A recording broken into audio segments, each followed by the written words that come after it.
नमस्कार।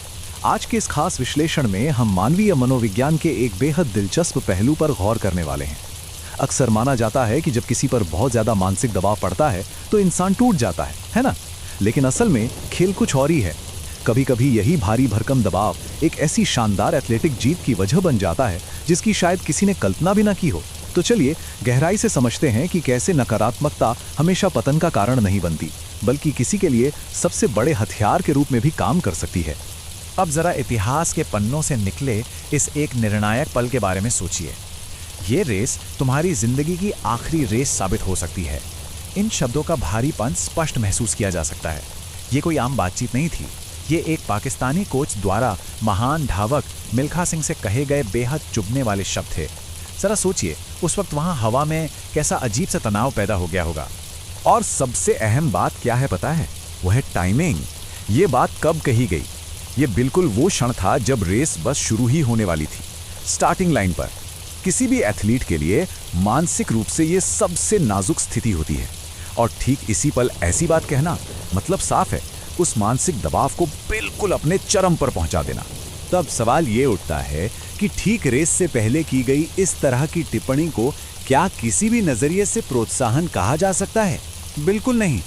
ये स्पष्ट रूप से हतोत्साहित करने का, मोरल डाउन करने का एक बहुत ही चरम और सोचा समझा कृत्य है। किसी को उसके सबसे बड़े इम्तिहान से ठीक पहले मानसिक रूप से पूरी तरह तोड़ने की ये एक स्पष्ट कोशिश है। भाग 1, द डाइवर्जेंस, यानी दो अलग रास्ते, आम निराशा बनाम एक चैंपियन का जज्बा। और यहीं से एक ही तरह की नकारात्मकता को हैंडल करने के दो बिल्कुल अलग अलग तरीके हमारे सामने आते हैं। चलिए इसे ऐसे समझते हैं। जब किसी आम व्यक्ति से कहा जाता है कि वो विफल होने वाला है, तो प्रतिक्रिया अक्सर आत्मसमर्पण वाली होती है, मतलब अपनी ही शंकाओं के आगे घुटने टेक देना कि हाँ, मुझे भी यही लग रहा है। लेकिन एक चैंपियन की प्रतिक्रिया बिल्कुल उलट होती है। मिल्खा सिंह ने पलटकर जवाब दिया और ऐसे दौड़े जैसे पहले कभी नहीं दौड़े थे। ये नकारात्मकता को सीधे सीधे एक विस्फोटक ऊर्जा में बदल देने का एक ऐसा कारनामा है जो भौतिक विज्ञान के नियमों को भी झुठला दे। और यहीं पर एक बहुत ही सटीक मनोवैज्ञानिक सिद्धांत काम करता है, जिसे हम एक तरह की चमाट या कठोर उत्प्रेरक कह सकते हैं। होता क्या है कि कुछ विशिष्ट लोगों के लिए ये अत्यधिक हतोत्साह उन्हें तोड़ता नहीं है। इसके बजाय ये एक ऐसा अचानक लगा जोरदार झटका होता है जो उनके भीतर के संपूर्ण दृढ़ संकल्प को जगा देता है। जो निराशा आम इंसान को डुबा देती है, वही इनके लिए एक शक्तिशाली जागरण शक्ति में बदल जाती है। लेकिन ध्यान रहे, ये चमत्कारिक बदलाव हर किसी के साथ नहीं होता। ये अविश्वसनीय मनोवैज्ञानिक परिवर्तन केवल और केवल तभी संभव है जब दो चीजें मौजूद हों।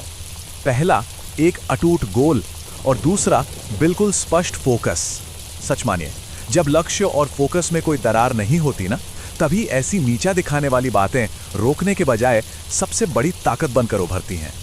तो अंत में सोचने वाली बात यह है कि जब दांव सबसे ऊंचे हों, तब इस तरह के अत्यधिक हतोत्साह का सामना कैसे किया जाता है?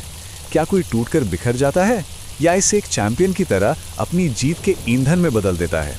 ये मानवीय मनोविज्ञान और इस अटूट फोकस की असीम शक्ति का एक ऐसा उदाहरण है जो वाकई हैरान कर देता है, क्योंकि सही फोकस के साथ कोई भी नकारात्मकता सबसे बड़ी जीत की नींव रख सकती है।